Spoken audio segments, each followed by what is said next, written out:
Hmm. Interesting. Really weird. A comic book for this guy Ronimus, huh? Okay. More like a coloring book. Anyway, this is Jeff Blackie. And today I am making a video about friends and opinions.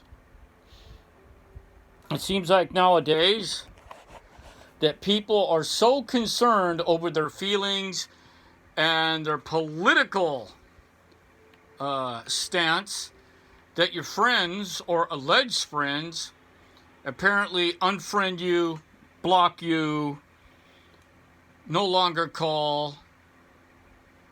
And it seems so strange that because of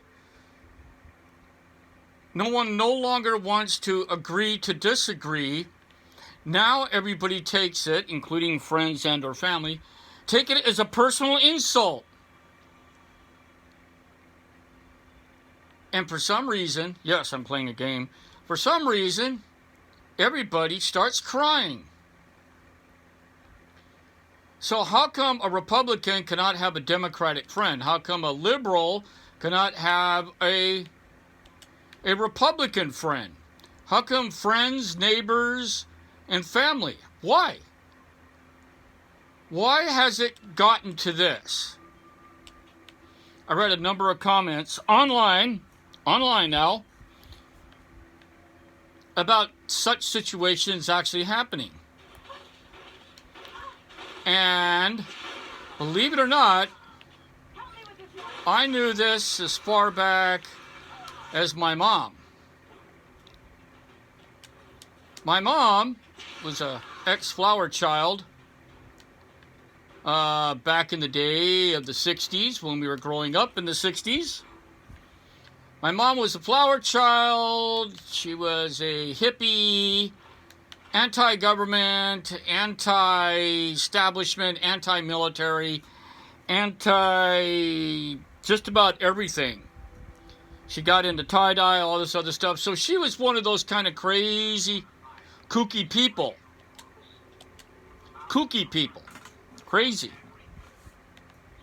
And over the years, my mom seems to have mellowed out somewhat, but she was still very much so a Democratic liberal.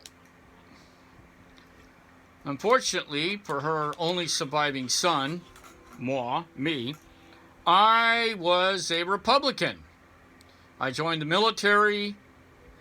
I voted for Ronald Reagan, voted for Bush, you know, the whole cha-cha, the whole 9 yards, right?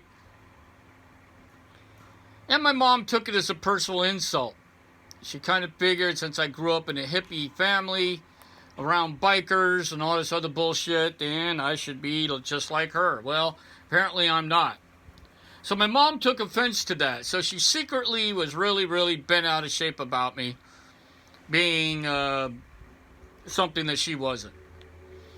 And a number of people also feel the same way, believe it or not.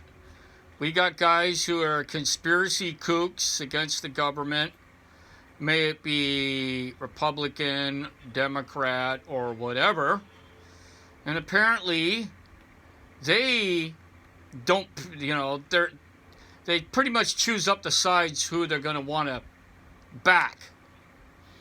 And unfortunately, before they get a chance to really do anything, now you're considered a bad guy. You're a bad guy now. You know? Let's block you on Facebook. Let's block you on MySpace. Let's block you everywhere. People that you've known for years and years, they think it's some sort of political insanity going on, that the Democrats or the Republicans or whatever are doing shit, and they just want to be anti-everything. But unfortunately, these people, instead of just having an opinion that everything does suck, that now you are the bad guy. You are the monster. You are that creepy,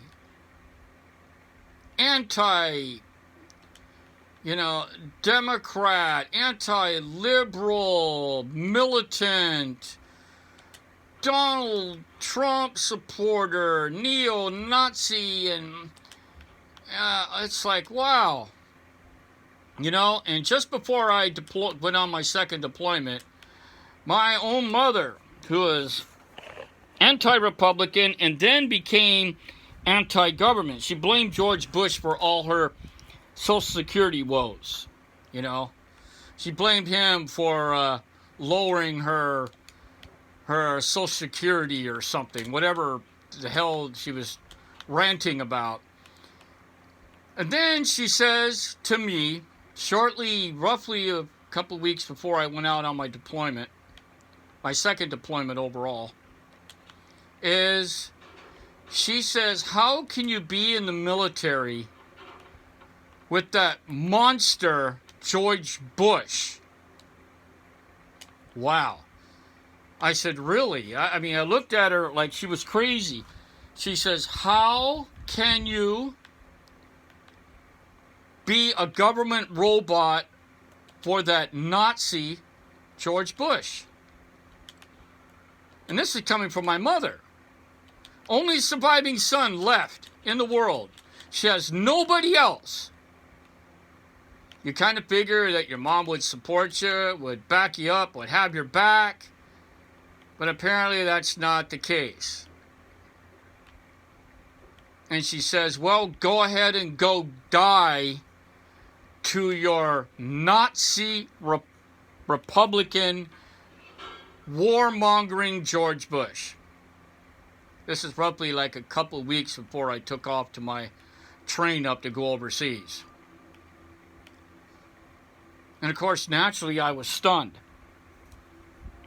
So a matter of friends and close relations and cousins and things, all of them now, it's not if you're a good guy or a bad guy anymore. Now it's just a matter who you back politically. Who do you back? Isn't it family sticks with family no matter what your affiliation is? Right? Wouldn't you have your family's back no matter what? Right? No matter what, would you? You got to have their back. But instead, it's like it's like, dude, it's like,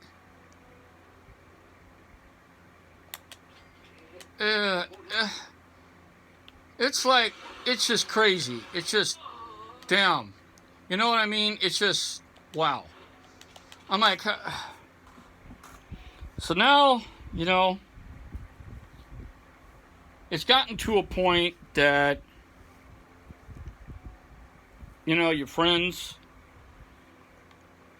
or soon-to-be ex-friends coming around Election Day, or if you support the Republican Party, or you voted for Donald Trump, or any Republican, and your friends who are liberals and Democrats now see you as a Nazi.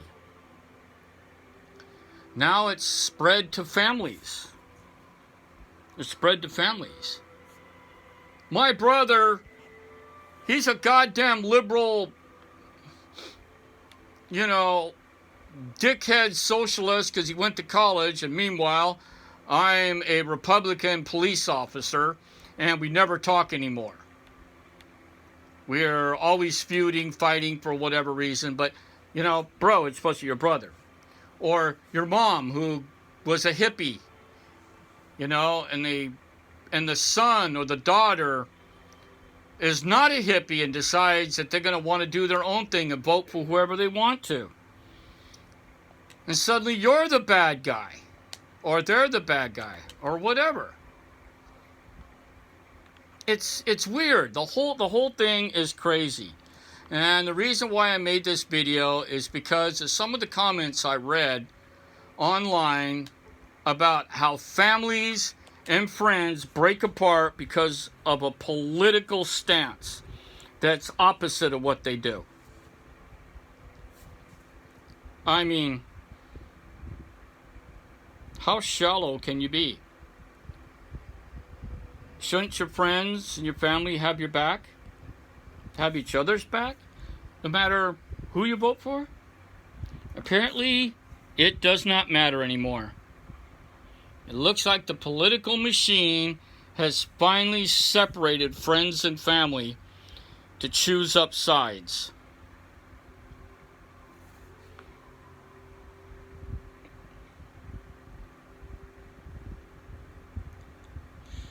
Well, you knew it was going to come to this.